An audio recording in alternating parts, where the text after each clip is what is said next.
क्या कर रहे हैं आप? Hello everyone, good evening, how are you? Hello hello hello ji. Come on guys, show me some enthusiasm.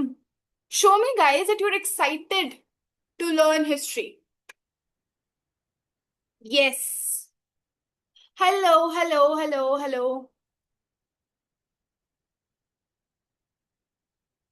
Hi, hi Ria, hi, hello, hello Anand, hello Varun, hi everyone, hello. Okay, come on. We'll just take 2 minutes more and then we'll start the chapter. Yes. फटाफट अपने chat box में मुझे बताओ, क्या आप लोगों ने class के बाद क्लास रिवाइज करी थी? Did you guys make notes? Yes yes, yeah I heard the news about the Lucknow वाला thing. So you guys are even updated with the current affairs? Oh okay ma'am, site पे आता है. हाँ, site पे आता है या इंस्टाग्राम स्टोरी, इंस्टाग्राम पे आता है, रील्स पे? हमारे पेज पे, हाँ हाँ, I know. Okay. Yes. Okay, so you guys are following Takshastra page? Oh, it's okay. It's helpful. बढ़िया. Very good. ओके. या मेजर चीजें तो हम डाल देते हैं साइट, मतलब इंस्टाग्राम पेज पे, तो आप लोग आराम से उसको देख सकते हो. एक तरीके से डूम स्क्रोलिंग के टाइम ही you are even scrolling something which is useful for you. Very good.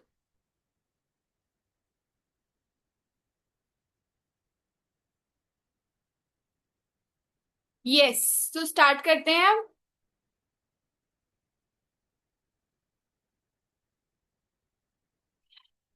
हाँ जी, तो शुरू करें. ओके. पहले थोड़ा सा मैं आपको रिव्यू दे देती हूँ पुराने वाले क्लास का. पुराने वाली क्लास में हमने ये पढ़ा था कि ब्रिटिश एम्पायर, जो कि मतलब ब्रिटिश एम्पायर क्यों इंडिया में आने लगा था. Why British had the power, और why, how did they get the opportunity to rule over us. So what was the major opportunity that they got? It was, बस बच्चों अब क्लास में ध्यान दे लो. ठीक है, क्लास में ध्यान दे लो, फिर बातें करेंगे. ओके. सो यस, ये वाला चैप्टर मैं थोड़ा खींच रही हूँ, but now I will make sure कि एक लेक्चर में या 1.5 लेक्चर में एक चैप्टर फिनिश हो जाए, so that we are in the race. बहुत डिले नहीं करेंगे हम. ओके. सो तो पहला हमें समझ में आ गया था कि हमें ये समझना था, सॉरी, कि क्यों ब्रिटिश एम्पायर जो है हमारे इंडिया में आया, और क्यों उसको एक पावर मिला, और क्यों उसको एक बटन मिला to rule over us. So what was the butter? The butter was that the Mughal empire. White. Okay. बस बस समझ गई, वाइट से ही लिख रही हूँ. तुरंत उसमें वो करने, स्पैम करने की जरूरत नहीं होती है. ओके. क्यों? Because there was a decline in the Mughal empire. Now सबको सबसे बड़ा क्वेश्चन ये आता है. मैं सबके चैट्स पढ़ रही हूँ इसमें. ठीक है, सेकंड दूसरे फोन में मेरा चैट चल रहा है, तो कोई भी चैट बॉक्स में कोई भी टॉपिक से इररेलेवेंट चीज बात नहीं करेगा. ठीक है. तो फिर सबसे पहले आता है कि मुगल एम्पायर ने डिक्लाइन, मुगल इतना बड़ा इतना स्ट्रॉन्ग एम्पायर, वो डिक्लाइन क्यों हुआ? तो हम सबसे पहले ये जानते हैं कि मतलब ये डिक्लिनेशन हुई ही क्यों. क्योंकि इसके जो सक्सेसर्स थे, okay, after Aurangzeb, after the death of Aurangzeb, जो इसके सक्सेसर्स थे वो बिल्कुल भी स्ट्रॉन्ग नहीं थे, जिसकी वजह से मुगल एम्पायर डिक्लाइन हो गया. ओके. यस और नो? मुझे कमेंट बॉक्स में बताओ, ये चीज हमने पढ़ी थी कि नहीं पढ़ी थी, कि क्यों डिक्लाइन हुआ था. ओके. इसके बाद जागीरदारी मनसबदारी क्राइसिस भी हुआ, मराठा चैलेंज भी हुआ, फॉरेन इन्वेजन्स भी हुआ. ओके. रीजनल स्टेट इमर्ज कर गए। ठीक है, all of these were the catalyst to, what was it, catalyst to, yes, for the declination of the Mughal empire. इस समय मुगल एडमिनिस्ट्रेशन का सबसे बड़ा महत्व ये था कि मतलब उनके, अब आप ये बताइए जो सबसे एक स्ट्रॉन्ग चीज है, जैसे मैंने आपको पहले भी बताया था कि जो आपको सेव कर रहे हैं, आपका जो सेवियर है, आपको उसमें सबसे ज्यादा इन्वेस्टमेंट करनी चाहिए। अब आपके पास अगर आपकी आर्मी ही अनपेड थी, तो आपने तो अपने जो एक कहते हैं ना सोर्स ऑफ सेफ्टी था उसको ही वीक कर लिया। तो फिर तो आप पे कोई भी, अगर आप ये सोचिए, अगर आपके घर में बहुत सारा सोना पड़ा हुआ है, ठीक है, और अगर आपका गेट ही वीक है, आप जितने भी स्ट्रांग हो, आप वो सोने को नहीं बचा सकते। अगर आप सो रहे हो, of course the thief will come and take the gold from your house. So जो चीज आपकी सेफ्टी कर रही है, जो चीज आपको सेव कर रही है, उसको सबसे ज्यादा जरूरी है, उसको सबसे उसमें इन्वेस्टमेंट करना। ठीक है, तो उन्होंने करा क्या, उसमें ही करप्शन बढ़ने लग गया। ठीक है, जागीरदारी मनसबदारी क्राइसिस में क्या हुआ कि इनके आर्मी रेवेन्यूज में ही इनका करप्शन बढ़ने लग गया। ठीक है, और जब सरकारी कामों में ही करप्शन बढ़ने लग जाएगा तो एक एडमिनिस्ट्रेशन कैसे चलेगा, पॉसिबल ही नहीं है। ठीक है, तो इसी की वजह से दिस वाज द कॉज कि एक एक कॉज ये था कि जिसकी वजह से मुगल एम्पायर की जो है डेडलाइन वो आने लग गई। अच्छा, रीविंग ऑल ऑफ दिस, सब मुझसे ये कहते हैं मैम आंसर राइटिंग करा दीजिए, मैम आंसर राइटिंग करा दीजिए, हमने इस टॉपर का पेपर पढ़ा, हमने उस टॉपर का पेपर पढ़ा। मैंने आपको कुछ चीजें दी थी आंसर राइटिंग के लिए, और मैं बहुत क्लियरली बोलती हूँ कि जिसने भी आंसर राइटिंग करी है वो मेरे ईमेल पे अपनी आंसर राइटिंग भेज सकता है। आपका आंसर राइटिंग ईमेल पे चेक हो जाएगा। But unfortunately, I had got only two students' answers, Ria and Anand. Ria and Anand, are you there in the class? Please tell me. Just give me 1 minute, okay?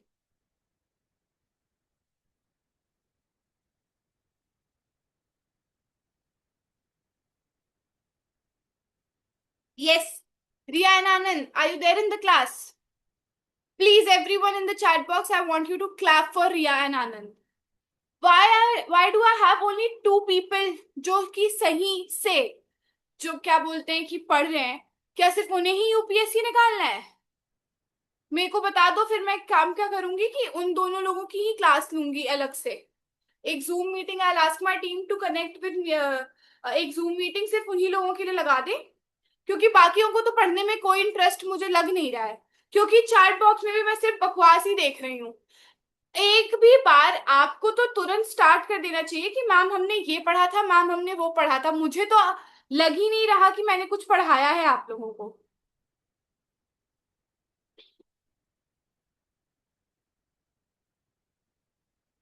बताइए जल्दी।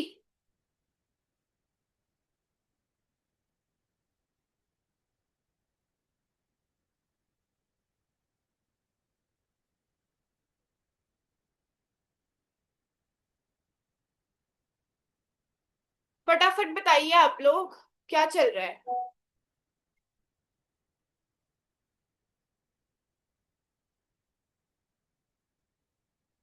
जिसका सबसे best answer होगा, okay, मैं वो answer show करूंगी। Riya gone through your paper, this is very, your answer वो very good, but actually आपकी आंसर राइटिंग में एक इशू ये था कि जब भी आप वेन एवर, अच्छा just one thing, 2 minutes I will take, जब भी आप अपनी आंसर राइटिंग कर रहे हैं ना, प्लीज मेक श्योर कि आप जब आंसर लिख रहे होते हैं तो एक पहले जैसे कहते हैं ना कि भूमिका बनानी चाहिए। तो आप एक कंटेंट को जब शुरू करते हैं तो तुरंत ही उसके बारे में मत लिखना शुरू करिए, उसके आसपास की चीजें लिखना शुरू करिए, उससे रिलेटेड अगर आपके पास कोई थॉट प्रोसेस है तो उसको लिखना शुरू करिए, फिर एक आंसर को फ्रेम करिए। देखिए, यूपीएससी ना आपकी स्पीड, आपकी हैंड राइटिंग नहीं चेक करता है, वो आपका वे ऑफ प्रेजेंटेशन, आपकी नॉलेज को चेक करता है। ठीक है, तो आप उस टॉपिक से रिलेटेड क्या क्या लिख सकते हैं और उसको किस चीज से कनेक्ट कर सकते हैं। Because at the end of day आपको यूपीएससी में करना क्या है बेटा, आपको अपना एक एडमिनिस्ट्रेशन देखना है। तो एक, और अगर आप किसी सिटी का एडमिनिस्ट्रेशन देख रहे हैं तो आप ये सोचिए ना कि वो एक चीज उस सिटी के आसपास की कैसी मतलब उसकी एन नंबर ऑफ चीजों को कैसे फैक्टर करेगी या कैसे प्रभावित करेगी या कैसे बिगाड़ेगी, आपको ये चीजें देखनी है। तो उस हिसाब से प्लीज अपनी आंसर राइटिंग किया करिए, ठीक है। अब मैं अब मैं वापस आ जाऊं टॉपिक पे। आप लोग कहेंगे मैम आप टॉपिक से बहुत भटकते हो, आई एम सो सॉरी। ठीक है, अब मैं फिर से स्टार्ट कर रही हूँ क्योंकि मुझे लग नहीं रहा कि आप लोग जो है बिल्कुल पढ़ के आए हैं। ठीक है, आप लोगों ने बिल्कुल भी पढ़ाई नहीं करी है, मुझे तो यही लग रहा है कि नहीं है गाइस। आपने बिल्कुल पढ़ाई नहीं करी है कि करी है? बेटा करी होती तो थोड़ा तो मुझे दिखता, कुछ तो मुझे दिख नहीं रहा। चलिए, इसको मैं एक और बार रिवाइज करवा रही हूँ आज की क्लास में। मैं अभी एक सेशन और एक चैप्टर लगता है टीचर और स्टूडेंट को एक दूसरे को समझने में, ये चैप्टर इसलिए लंबा जा रहा है। नेक्स्ट चैप्टर कोई पढ़कर आए कोई नहीं पढ़ के आए वो मेरी जिम्मेदारी नहीं है, मैं सिर्फ उन ग्रुप ऑफ स्टूडेंट्स को छांट लूंगी जो अच्छे से पढ़ रहे हैं, जिनके होमवर्क्स मेरे पास आ रहे हैं, एन नंबर्स ऑफ चीजें हैं। बाकियों को I will not even allow to enter my class. ठीक है, आप फिर देख लीजिएगा यूट्यूब पे जो जो भी जितनी भी रिकॉर्डिंग्स पढ़ेंगी, अगर उससे आपको पढ़ना होगा आप पढ़िएगा। क्योंकि at the end of the day देखिए बच्चे, आप छोटे बच्चे नहीं है 10th 11th के, और आजकल तो 10th 11th वाले बच्चे भी खुद ही पढ़ लेते हैं। 6 7 के बच्चे नहीं है जिनको मैं मार के बैठ के पढ़ाऊं। आपका पेपर है, आपका फ्यूचर है, आपकी जॉब है। ये जॉब खुद से चल के नहीं आएगी, बहुत मेहनत लगती है। और बस एक चीज याद कर लेना, अगर आप अपना टाइम वेस्ट कर रहे हो तो 10 और लोग हैं जो आपसे 10 गुना मेहनत करके उसमें से आगे बढ़ चुके हैं। बाकी आपकी मर्जी है, ठीक है। हाँ, सो मुगल एम्पायर जो है एक टाइम पर इंडिया का बहुत बड़ा और एक स्ट्रॉन्ग एम्पायर था। इसको स्टार्ट किसने किया था? बाबर ने। Very good. जो कि सेंट्रल एशिया से इंडिया आया था। कहाँ से आया था? सेंट्रल एशिया से इंडिया को आया था। उसके बाद अकबर, जहांगीर, शाहजहां और औरंगजेब ऐसे करते हुए और भी किंग्स जो थे वो आ गए, जैसे रूलर्स आ गए। ये सब मुगल के बादशाह थे जो दिल्ली से रूल कर रहे थे। ठीक है, जो दिल्ली से रूल कर रहे थे और इंडिया के बहुत बड़े हिस्सों पर वो कंट्रोल को रखते थे। लेकिन धीरे धीरे एम्पायर वीक हो गया। क्यों वीक हो गया? हमने चैलेंजेस पढ़ लिए और वो टूटने लगा। इसको ही बोलते हैं disintegration of a central authority. This is said to be disintegration of the central authority. ठीक है, मतलब किंग का कंट्रोल अब कम होने लग गया था। सबसे पहली प्रॉब्लम क्या आई थी? मनसबदारी सिस्टम। इस सिस्टम में क्या था? अब मनसबदारी सिस्टम्स क्या थे? इन सिस्टम में जो ऑफिसर रैंक के में मिलते थे उनको सोल्जर्स को सैलरी, मतलब उस सोल्जर्स को सैलरी दी जाती थी। लेकिन टाइम के साथ ये सिस्टम करप्ट हो गया। ठीक है, जो मैंने कहा जो हमारा एडमिनिस्ट्रेशन था वो ही करप्ट हो गया। ऑफिसर्स अपना काम ठीक से नहीं करते थे। सपोज तक्षसर का ऑर्गेनाइजेशन है, तक्षसर ने किसी को काम करने के लिए हायर करा, तक्षसर का नाम सुनते ही ऐसे उछलने लगते हैं। ठीक है, तो उन्होंने एक काम असाइन करा ऑर्गेनाइजेशन के लिए कि आपको ये काम करना है। अगर हम सब फेस ऑफ तक्षशास्त्र हैं, हम तक्षशास्त्र को और तक्षसर को रिप्रेजेंट कर रहे हैं, अगर हमारे काम में कोई कमी आ गई तो अपने आप तक्षशास्त्र का डिक्लाइन होएगा कि नहीं? क्योंकि हम उन्हें रिप्रेजेंट कर रहे हैं इस समय। तो अगर हम कुछ गलत करेंगे वो वो पीछे दिए गए नाम को, sorry I can see the name उसको इफेक्ट करेगा। ओके, वैसे ही यहाँ पे हुआ। ठीक है, इससे किंग का कंट्रोल जो है वो वीक हो गया है। तो अगर हम करप्ट हो जाएंगे तो तक सर का भी कंट्रोल आप लोग के ऊपर वीक हो जाएगा। दूसरी प्रॉब्लम क्या थी? दूसरी प्रॉब्लम थी जागीरदारी क्राइसिस। जिसमें क्या हुआ था? जागीर का मतलब क्या होता है गाइस? मुझे सब जल्दी जल्दी बता दो, जागीर का मतलब क्या होता है? जागीर का मतलब क्या होता है? लैंड के जो ऑफिसर्स हैं। Very good. उसमें जो लैंड के ऑफिसर्स होते हैं वो होता है। ठीक है, उनको उनकी सैलरी बढ़ा दी गई, तो लैंड ओनर्स की सैलरी को बढ़ा दिया गया, लेकिन सबको जागीर देने के लिए लैंड ही कम पड़ने लग गया, है ना। इससे ऑफिसर्स जो है वो नाराज हो गए, उनकी इनकम टाइम पर उनको मिलती नहीं थी। इसी वजह से सिस्टम बिगड़ गया और कंट्रोल खराब हो गया।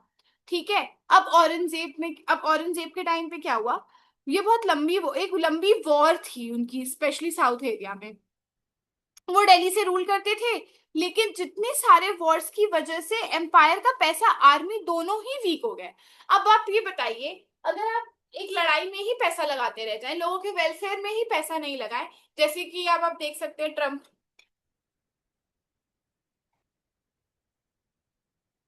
जैसे कि आप देख सकते हैं ट्रम्प जी को, क्या कर रहे हैं वो? लड़ाइयों में ही पैसा लगाए जा रहे हैं। ठीक है। यस और नो? अब गॉड नोस उनका एम्पायर वीक होगा कि नहीं, वो तो वील सी। तो वहां से थोड़ा एम्पायर वीक होने लग गया। दूसरी प्रॉब्लम क्या थी? प्रोविंशियल गवर्नेंस की प्रॉब्लम थी, जो कि सूबेदार होते हैं। उन्होंने क्या करी, उन्होंने अपनी पावर ही बदल ली। धीरे धीरे बंगाल, अवध, हैदराबाद जैसे एरिया में वो इंडिपेंडेंट होने लग गए। ठीक है। वही जो हमने कहा ना, रीजनल डिवीजन हो गया। After the Mughal empire came to a decline, regional division भी होने लगा। I am so sorry. ठीक है। फिर नोबल फैक्शनलाइजेशन हुआ, मतलब मुगल के जो नोबल आपस में ही, ठीक है, अपना ग्रुप बनाकर लड़ने लग गए एक दूसरे से, जो नोबलमेन थे। तो इसकी वजह से वो जो सारी उनकी पावर्स थी वो लड़ाई में ही चली गई। एकता में ही क्या, यूनिटी इज द पावर। तो वो यूनिटी ही टूट गई।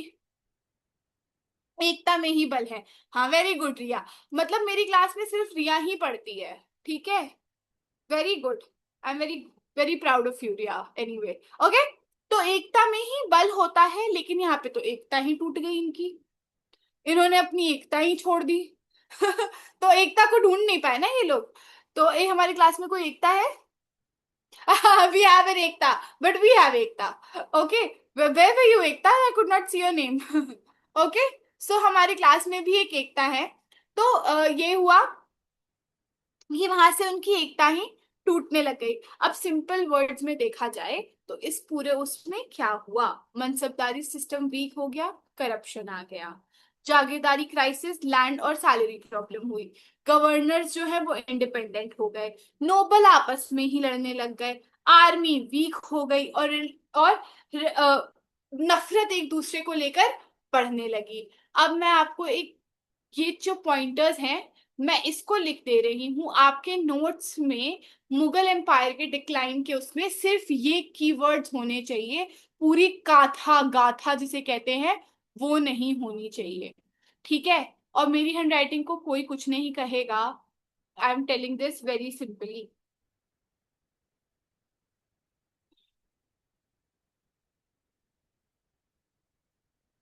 Just give me 1 minute.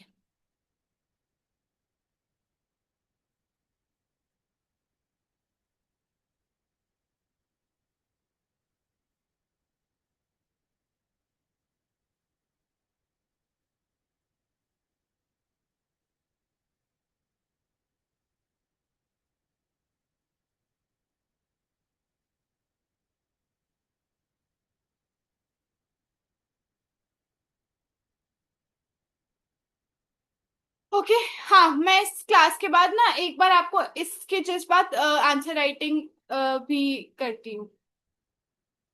Answer writing दिखाती हूँ आपको।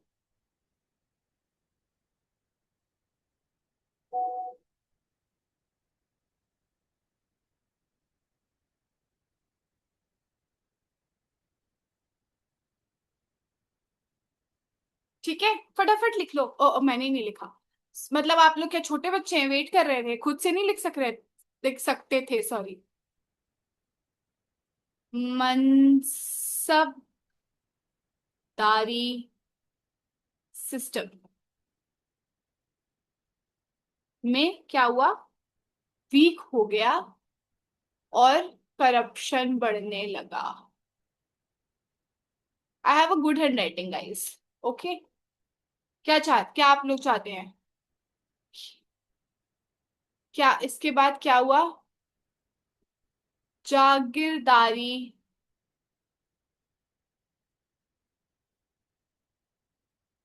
क्राइसिस हो गया। ठीक है।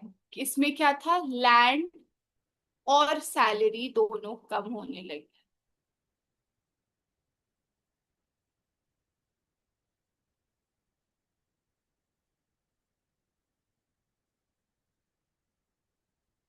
ठीक। इसके बाद दूसरी चीज क्या हुई? गवर्नर्स इंडिपेंडेंट हो गए।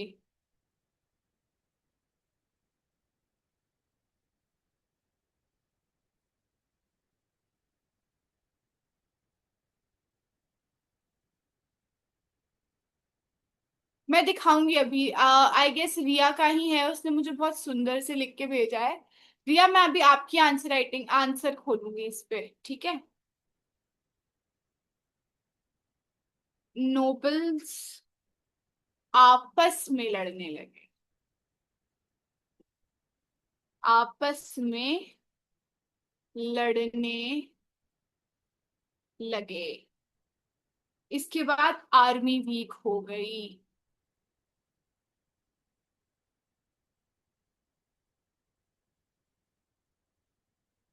और इसके बाद क्या हुआ? एक मिनट। Don't scroll up. रिबिलियंस भी बढ़ने लगा।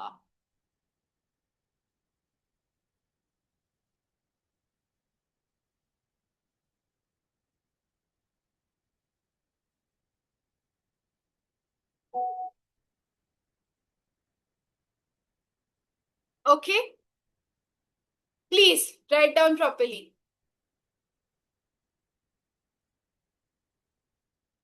ये चीज आपके पॉइंट में होना चाहिए, यहाँ पे बस एक पॉइंट बना लीजिए।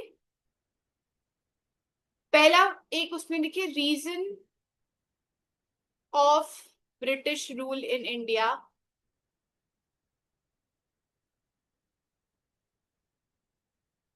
ए डिक्लाइन ऑफ मुगल एम्पायर।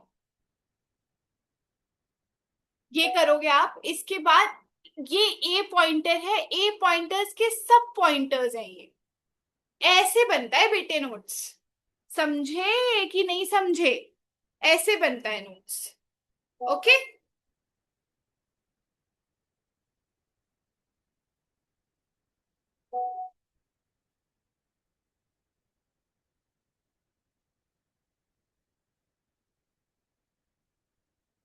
ठीक है। इसके बाद भी आप लोग की क्लास है ना शायद? किसकी क्लास लगी हुई है इसके बाद? तकसर की।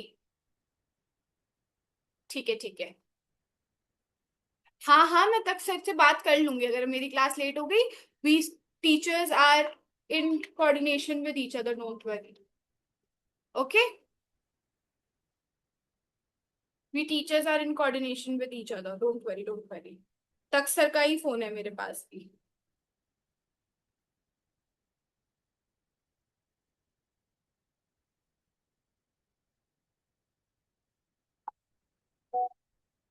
ओके।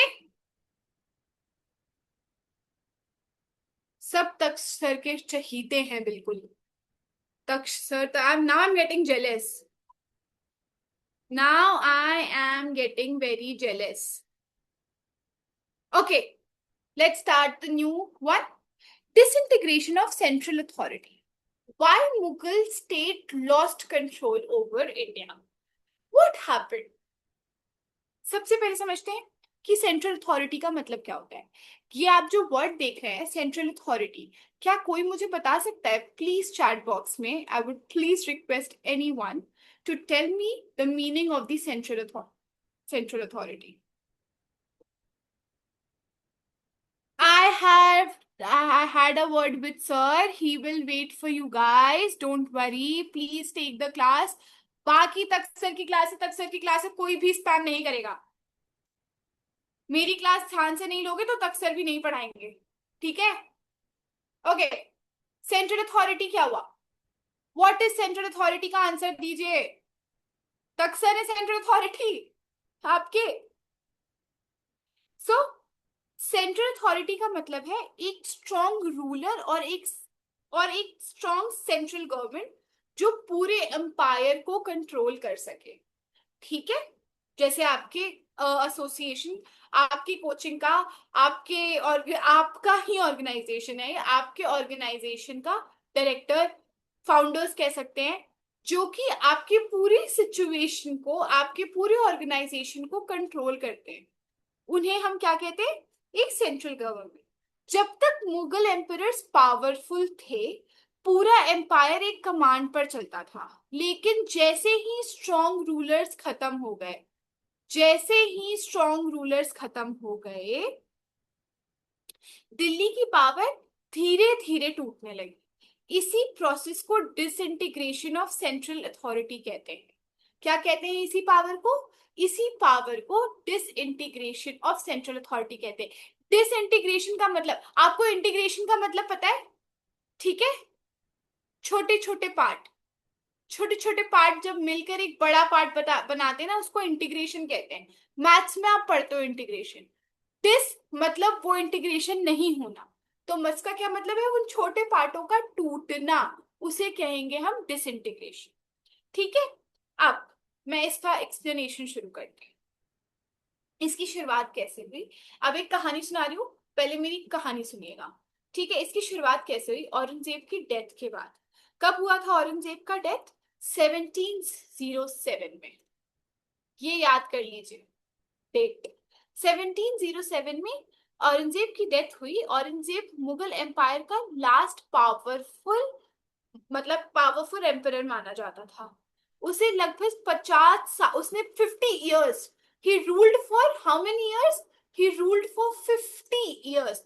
50 ईयर्स तक उसने रूल किया था और एम्पायर को बहुत बड़ा बना दिया था। मतलब 50 साल किसी ने रूल करा है, तो आप सोचिए कितना बड़ा बना दिया होगा उसने एम्पायर को। लेकिन उसकी continuous war, specially Deccan campaigns, इन मतलब उसके उसके पैसे वॉरों पे ही चले जाते थे। इसकी वजह से उसकी आर्मी जो है वो कमजोर हो गई, उसके अच्छे सोल्जर्स मरने लग गए, उसके लोग मरने लग गए, ठीक है? औरंगजेब के बाद उसके बेटे और बाकी प्रिंसेस के बीच वॉर शुरू हो गया सक्सेशन के लिए। अब एक रूलर मर गया, अब सोचिए बाप मर गया, बच्चों में लड़ाई शुरू हो गई कि कोई किसको मिलेगा, किसको चाहिए, किसको कौन थ्रोन लेगा। हर प्रिंस को एम्परर बनना था भाई, सबको एडमिनिस्ट्रेशन चाहिए होती है। इसकी वजह से आर्मी और ट्रेजर दोनों पर प्रेशर बढ़ने लग गया भाई। जहां एक एम्पायर को एक आर्मी सेव करी थी, अब उसी एम्पायर में लोगों ने लड़ाई शुरू कर दी, तो आर्मी पे तो प्रेशर बनेगा ही, ऑफ कोर्स। सही बात है। जो एम्परर जीता था उसके पास ना तो स्ट्रॉन्ग एडमिनिस्ट्रेशन था, तो जो जीता वो थोड़ा वैसा सही था। ना उसके पास एडमिनिस्ट्रेशन था, ना उसके पास किसी नोबल का सपोर्ट था। वहां से और अथॉरिटी वीक होने लग गई। इस पीरियड में बहुत से वीक एम्परर्स आए, जैसे बहादुर शाहबन, जहांगीर, फारूक सियार और उसके बाद मोहम्मद शाह। ये रूलर्स ज्यादा पावरफुल नहीं थे, these rulers were not that powerful. बहुत बार उन्होंने कोर्ट के नोबल्स और इन्फ्लुएंशियल्स ग्रुप को कंट्रोल करने की कोशिश करी, पर उनसे नहीं हो पाया। मुगल कोर्ट के अंदर भी अलग अलग नोबल ग्रुप्स बन गए थे, ठीक है? अब उसमें भी अलग अलग ग्रुप्स बन गए थे। तो इसके बाद क्या हुआ? मुगल कोर्ट के अंदर अलग अलग ग्रुप भी बन गए। तो अब हर ने अपने एक एक फेवरेट प्रिंस को चुन लिया और दूसरे प्रिंस के अगेंस्ट वो कॉन्स्पिरेसी रचने लग गए, ठीक है? तो वहां से भी और वीक होने लगा, ऑफिसर्स बट गए। और ऑफिसर्स जो है वो अपने सेल्फिश नीड के लिए प्रिंस को चुनने लगे। वो ये भी नहीं सोच रहे थे कि this prince even liable to sit on the throne, is this prince will even be able to rule. वो ये सब कर ही नहीं पा रहे थे, ठीक है? फिर क्या हुआ? जब दिल्ली की ही सेंट्रल गवर्नमेंट वीक होगी, वो जहां से रूल करते थे वही वीक हो गया, तब प्रोविंसेस के गवर्नर्स जो थे वो इंडिपेंडेंट होने लग गए, वो इंडिपेंडेंटली खुद को रूल करने लग गए। इसी वीकनेस की वजह से जो इसी वीक की वजह से दिल्ली ने भी कंट्रोल अपना खो दिया, ठीक है। फिर नरेंद्र शाह जी आए 1739 में। अब उन्होंने क्या करा, दिल्ली पर अटैक किया और बहुत सारा खजाना लूट कर ले गए। ठीक है, पर एडमिनिस्ट्रेशन ही वीक था तो खजाना तो जाएगा ही भाई, आप खजाने से हाथ धोगे। बाद में अहमद शाह दुरानी भी आए, उन्होंने भी इंडिया पर अटैक किया। ऐसे मुगल की वजह से, मुगल एम्पायर के वीक होने की वजह से बहुत अटैक होने लगा। आखिर में मुगल एम्पायर सिर्फ दिल्ली के आसपास तक ही सीमित रह गया, बाकी रीजन पर रीजनल कंट्रोल्स उसने खो दिए थे। ठीक है। अब इसमें कंक्लूजन क्या हुआ पूरे डिसइंटीग्रेशन में, कंक्लूजन देखिए क्या हुआ। ठीक है, अकॉर्डिंग टू एनसीईआरटी जो मुगल एम्पायर का डिसइंटीग्रेशन था, डिक्लाइन था, वो सबसे इंपॉर्टेंट रीजन था। औरंगजेब के बाद वीक रूलर्स हुए, नोबल पॉलिटिक्स होने लगी, वही जो चीज मैंने आपको बताई। फॉरेन इन्वेड हुआ, दो फॉरेन इन्वेजन मैंने आपको बताए जो कि बहुत इंपॉर्टेंट है। नरेंद्र शाह जी का जो 1739 में हुआ, नरेंद्र शाह। ठीक है, किस कब हुआ था, 1739 में। ठीक है। उनका रूल जो हुआ, उनके सक्सेशन के रूल, जब उन्होंने अटैक करा वो बहुत सारा खजाना लेते गए, तो वो इकोनॉमिकली वहां से वो वीक हो गया। इसकी वजह से पूरा जो सेंट्रल अथॉरिटी थी वो खत्म हो गई। ठीक है। अब हमारे पास बचा क्या,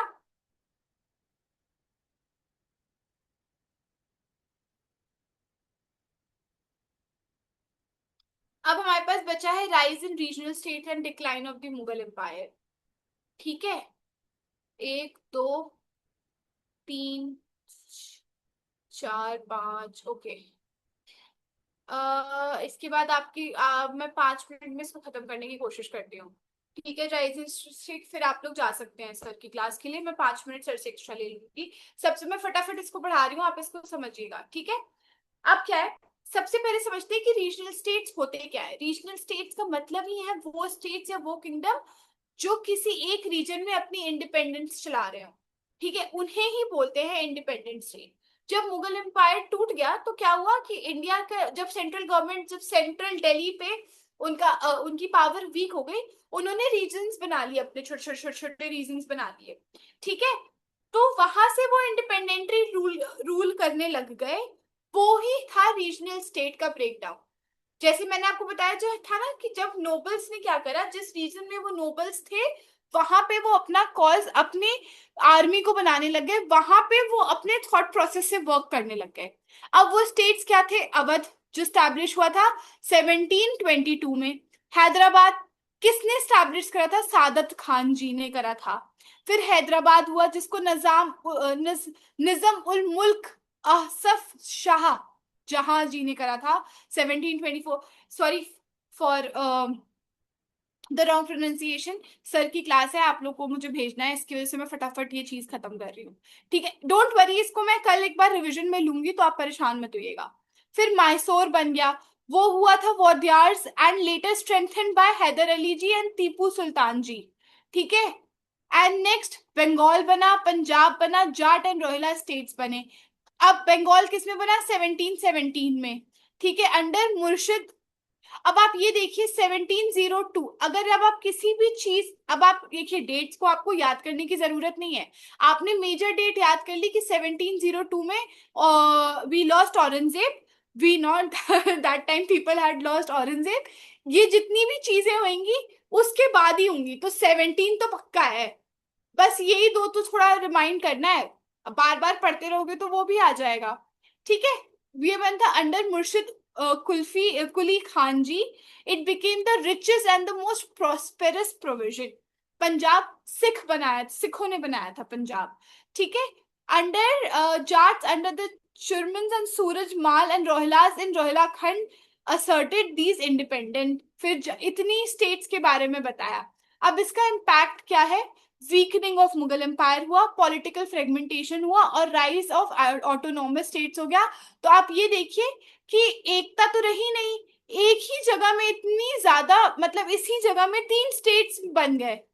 कहाँ ये एक में पावरफुल होते, अब ये आपस में भी लड़ेंगे, तो यूनिटी रही नहीं तो बल ही नहीं रहा।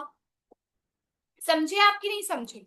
इसी की वजह से धीरे धीरे जो है हमारे हमने ब्रिटिश, हम बने, we became the catalyst for the British to rule over us. Okay, समझ में आया? अब आपका होमवर्क क्या है? रिया ने मुझे अपने आंसर्स भेजे थे जो मैं दिखाना चाहती थी, लेकिन मैं वो आंसर दिखा नहीं पाई क्योंकि because of the lack of time. पर प्लीज आप लोग परेशान मत होइए। What I will do is कि कल सबसे पहले मैं रिवीजन लूंगी, फिर मैं आंसर राइटिंग स्क्रिप्ट लूंगी। आपके पास एक और दिन का टाइम है, अगर किसी को अपनी आंसर राइटिंग और भेजनी है तो आप मुझे अपनी आंसर राइटिंग भेज सकते हैं। मैं आंसर राइटिंग देख लूंगी, इसके बाद फिर हम आगे पढ़ेंगे और कल किसी भी हाल में हम ये चैप्टर कंक्लूड कर देंगे। ठीक है? Okay, any questions?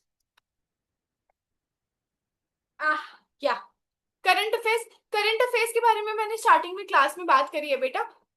आप तक शास्त्र का पेज फॉलो कर लीजिए, उस पे आते रहते हैं करंट अफेयर्स।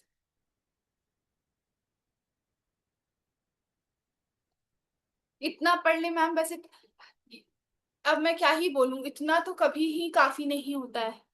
जितना पढ़ लो कम है बेटा। ठीक है? Okay students, bye bye, I see you. हाँ हाँ, गो टू योर तक sir's class. Bye bye, bye bye, bye. Okay, bye bye.